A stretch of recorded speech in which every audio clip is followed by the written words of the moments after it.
How to search within text messages on iPhone or iPad. Hello everyone and welcome back to our channel. In today's video, I'll show you how to search within text messages on your iPhone or iPad. Whether you are looking for an old conversation or a specific message, it's super easy. So let's jump right into it. First, open the Messages app on your iPhone or iPad. At the top of the Messages screen, you will see a search bar. If it's not visible, just pull down slightly and it will appear.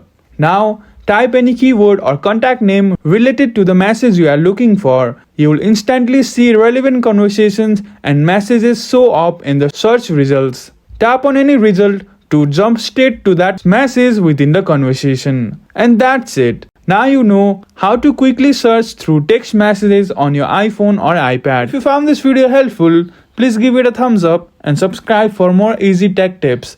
Thank you for watching and we will see you again in the next video.